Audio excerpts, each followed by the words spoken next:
안녕하세요. 오늘을 읽는 책 시작하겠습니다. 오랜만에 뵙습니다. 코로나19 확산세가 예사롭지가 않습니다. 별거 없으신지요? 코로나 블루라고들 하죠.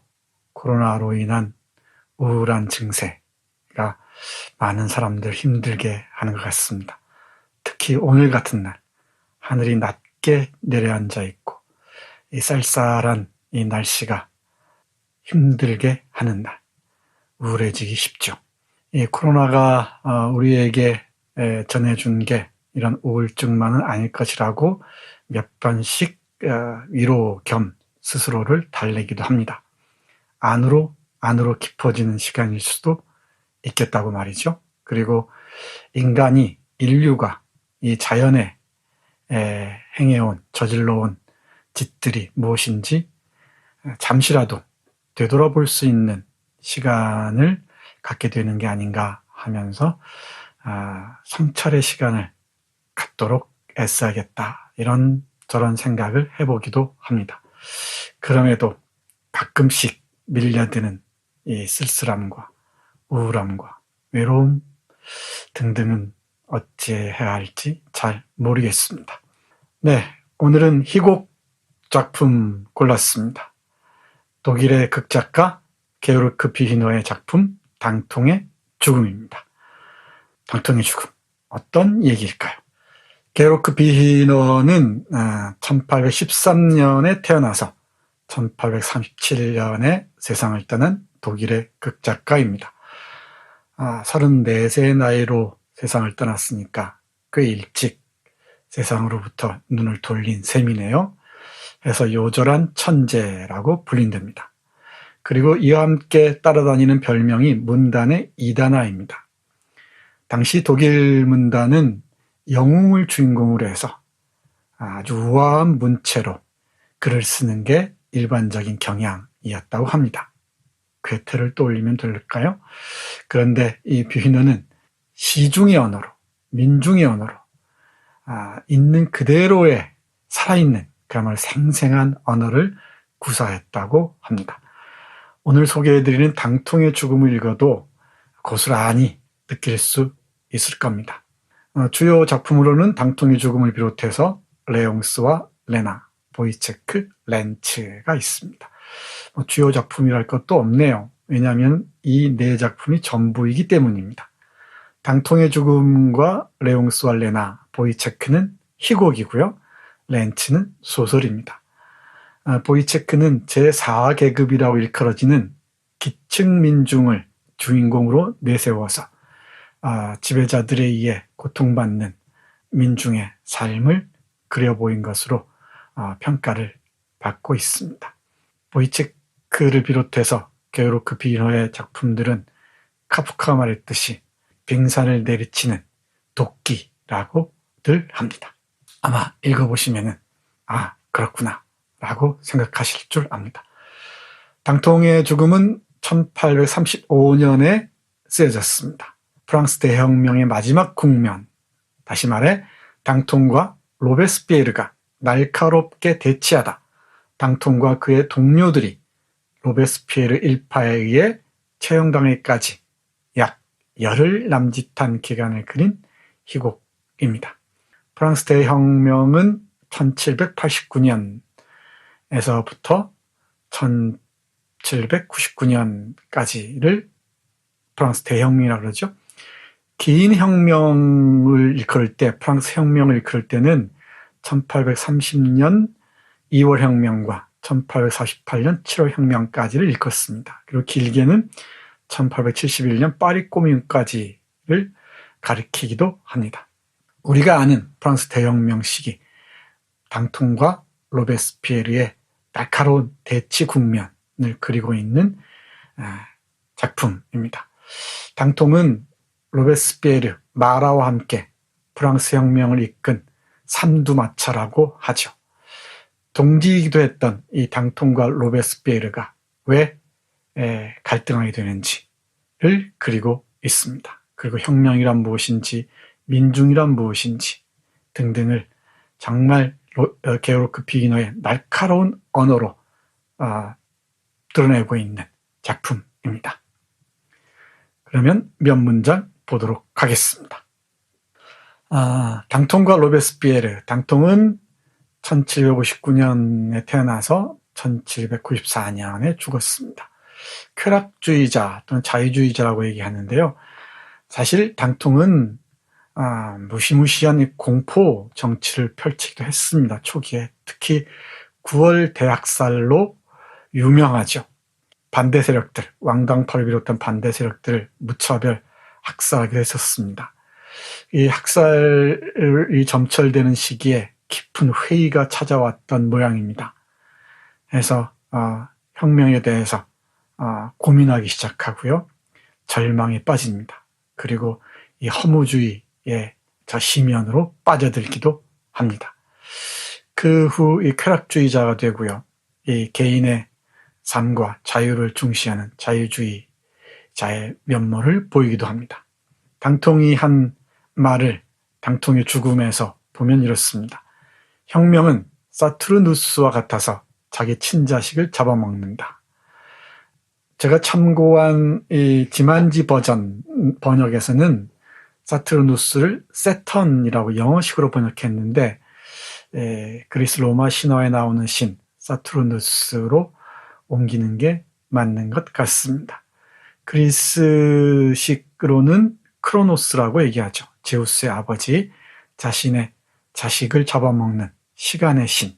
기억나시죠? 그림도 많이 있습니다.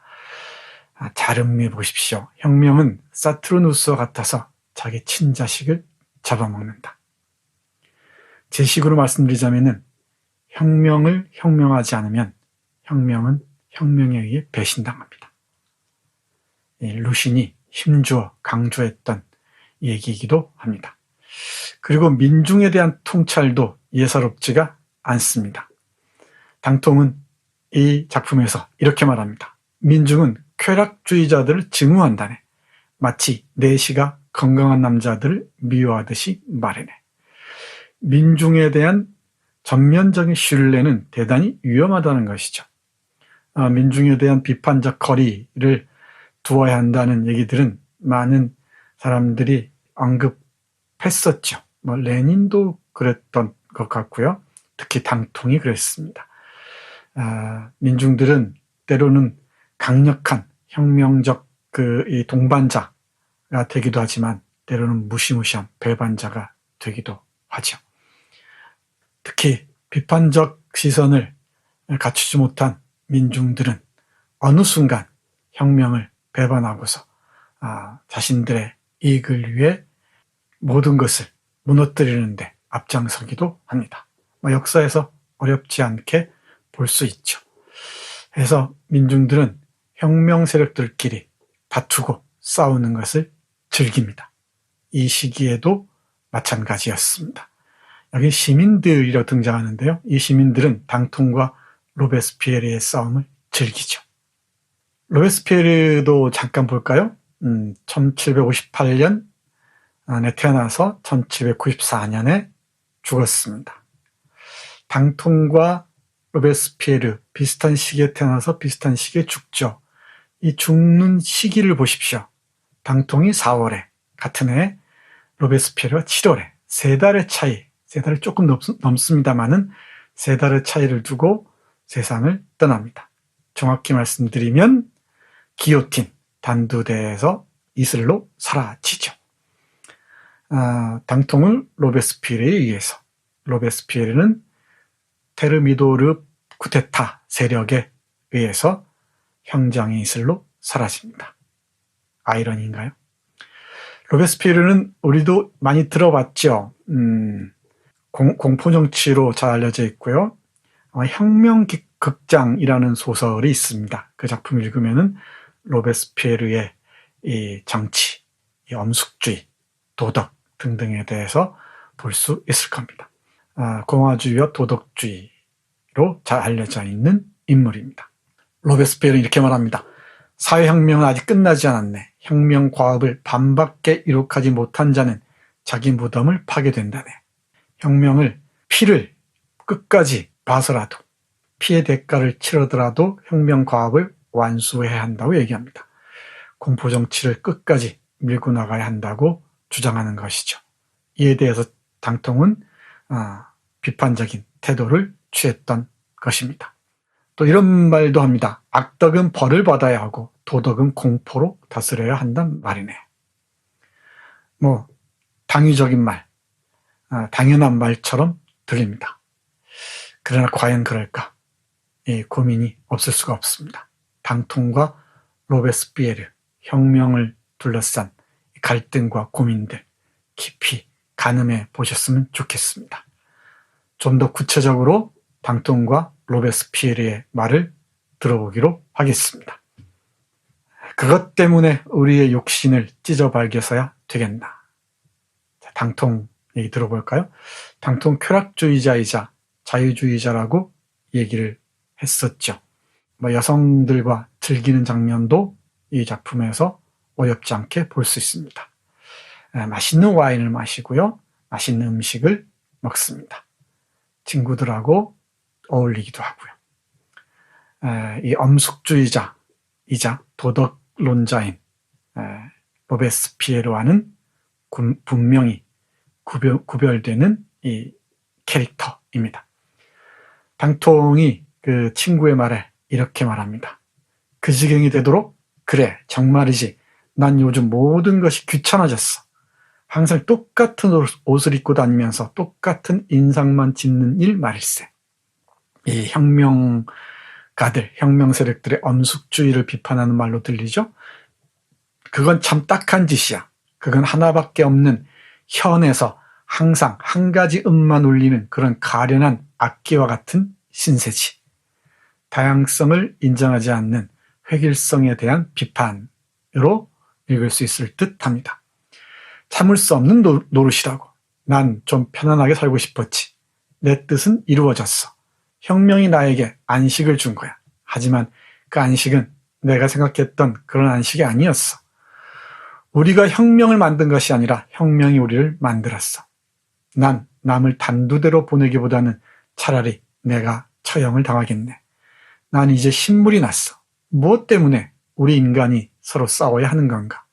우린 이제 서로 사이좋게 나란히 앉아서 쉬어야 하네.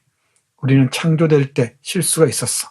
꼬집어 얘기할 수는 없지만 우리에게는 뭔가 부족해. 그러나 그것을 찾아내겠다고 서로의 내부를 파헤쳐서는 안 되겠지. 그것 때문에 우리의 육신을 찢어발겨서야 되겠나. 그만두게. 우린 가련한 연금술사야. 쾌락주의자이자 자유주의자인 당통에게 어울리는 말이죠. 동의할 수 있는 부분이 있습니다. 그렇지만 이 동의할 수 없는 부분도 있죠. 혁명을 추진하다가 중도에 그만둘 것이냐. 그리고 당통이 혁명에서 얻은 것이 과연 민중들을 향한 이 혁명의 의미와 맞닿아 있는 것이냐 하는 질문도 당연히 던질 수 있을 듯합니다. 잘 아시다시피 프랑스 혁명은 앙시앙 레짐이라고 일컬어지는 왕정의 불합리성, 그리고 신분제 사회의 불평등, 잘 아시죠? 그리고 빈부격차, 그리고 경제적 고통, 보편적 인권의식, 성장 등등이 맞물리면서 시작됐다고 합니다. 그런데 혁명 이후에 반대파 숙청에 몰두하면서 이 혁명의 그 초심이 많이 상실되기도 했었죠. 그러면서 혁명에 대한 회의도 없지 않았습니다. 그때부터 이 반동의 기운이 싹트기 시작하겠죠. 프랑스 혁명이 그 오랜 세월 동안 지속될 수밖에 없었던 이유이기도 할 겁니다. 이 당통의 얼핏 보면은 이 자유주의적이고 평화주의적인 것처럼 보이는 이런 진술은 혁명에 대한 깊은 회의가 깃들여 있는 게 아닌가 생각합니다. 여러분의 생각은 어떻습니까? 당통적 입장이 있을 수 있죠? 자, 그렇다면 로베스피에르의 입장은 어떨까요? 로베스피에르는 단적으로 말합니다. 공화국의 무기는 공포요, 공화국의 힘은 도덕이다 라고 말이죠. 로베스피에르의 말 들어볼까요? 이토록 처부수어야 할 또 한 무리가 아직 우리 주변에 있소만 우리는 아무런 손도 쓰지 않았소.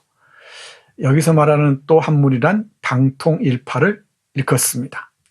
이들은 먼저 본 무리와는 정반대의 성격을 띠고 있어. 이들은 우리를 약화시키려 하고 있어. 이들의 구호는 자비라는 것이요. 이들은 민중으로부터 무기와 전투력을 빼앗은 후 민중을 벌거벗겨서 무기력하게 만들어 왕들에게 인계하려 하고 있단 말이요. 이 자비를 내세워서 다시 왕정으로 돌아가고자 획책한다는 얘기겠죠. 계속 볼까요? 이 공화국의 무기는 공포요. 공화국의 힘은 도덕이요. 도덕이라 함은 그것이 없어질 때 공포가 부패하기 쉬워서이고, 공포라 함은 그것이 없으면 도덕이 무기력해지기 때문이요. 공포는 도덕의 부산물이요. 공포는 신속하고 엄격하고 굽힐 줄 모르는 정의와도 같은 것이요. 로베스피에르의 말 충분히 이해할 수 있죠. 저 타락하고 부패한 자들을 단칼에 숙청하는 것, 혁명의 에너지를 집중해서 쓸어버리는 것, 통쾌하기도 하겠죠. 그리고 혁명의 날을 앞당길 수도 있겠죠. 그러나 이런 혁명은 스스로를 혁명하지 않는 한 또다시 배반의 상황에 직면합니다. 그것은 로베스피에르가 테르미도르 세력에 의해서 응징당한 것과 같습니다. 응징이라기보다는 배반당했다고 말해야겠네요. 네, 여러분의 생각은 어느 쪽 손을 들어주시겠습니까? 당통입니까? 로베스피에르입니까? 많은 문학자들의 모티프가 되기도 했고요. 혁명을 사유하고 상상하는 사람들에게 많은 고민거리를 던져주기도 합니다. 로베스피에르와 당통의 갈등이 말이죠. 로베스피에르와 당통의 사이, 당통과 로베스피에르의 사이, 그 어디쯤에서 우리는 고민하고 있을까요? 어느 한쪽이 전적으로 옳다고 얘기할 수는 없을 것 같습니다. 이 얘기는 단순히 기회주의자로서 말씀드리는 게 아닙니다. 당통과 로베스피에르 사이의 긴장, 그 어느 지점에 혁명에 대한 사유 또는 상상력이 깃들어 있지 않을까, 저는 그렇게 생각합니다. 당통의 말 마지막으로 들어보시죠. 제목이 당통의 죽음이어서 아무래도 포커스는 당통을 향하고 있는 것 같습니다. 보시오, 저 비열한 살인자들을. 보시오, 저 공안위원회의 까마귀들을 말이오. 난 로베스피에르와 생쥐스트를, 그리고 대역죄를 지은 저들의 형리를 고발합니다. 저들은 공화국을 피로 질식시키려 하고 있어. 호송마차의 바퀴 자국은 또 외적들이 조국의 심장부로 진격하는 군사 도로를 제공하게 될 것이요. 자유의 발자국이 얼마나 더 오래 무덤이 돼야 한단 말이요. 여러분들은 빵을 원하는데 저들은 여러분들한테 사람 머리를 던져주고 있어. 여러분들은 목이 마른데 저자들은 여러분들을 보고 단두대에 피를 빨아먹으라 하오. 당통의 이 말, 맥락을 정확하게 봐야겠지만 이해하지 못할 것도 없어 보입니다. 또 로베스피에르의 재비판도 들어봐야겠죠. 로베스피에르 재비판은 여러분들에게 맡기겠습니다. 이 당통의 죽음, 여러 버전이 있습니다. 제가 읽은 이 지만지 버전도 있고요. 열린 책들 세계문학 전집 보면은 비히너 전집이 있는데요. 이 비히너 전집에 당통의 죽음이 실려 있습니다. 그리고 민음사 세계문학 전집에도 당통의 죽음과 보이체크가 함께 실려 있습니다. 당통의 죽음 꼭 읽어보시고 촛불혁명이 지금 어디까지 와 있는지 다시 되돌아보셨으면 좋겠습니다. 그리고 촛불혁명을 위해서 함께 고민하고 애썼던 사람들이 지금 어떤 포지션에 있는지도 돌이켜봤으면 좋겠습니다. 프랑스 대혁명, 많은 생각을 하게 합니다. 혁명의 동지였던 사람들이 서로를 단두대에 세워서 하나하나 처단해 나갑니다. 그 후에 남은 것은 무엇일까요? 당통처럼 깊은 회의와 허무일 수도 있겠고, 로베스피에르처럼 반혁명 세력에 대한 적대적 감정일 수도 있을 것 같습니다. 그 적대적 감정을 엄숙한 도덕률로 공포를 통해서 집행하고자 했던 것이죠. 당통과 로베스피에르, 로베스피에르와 당통 사이, 그 긴장 속에서 우리는 혁명을 다시 한번 생각해 봐야 할 것 같습니다. 오늘 읽는 책, 게오르크 비히너의 당통의 죽음 함께 했습니다. 감사합니다.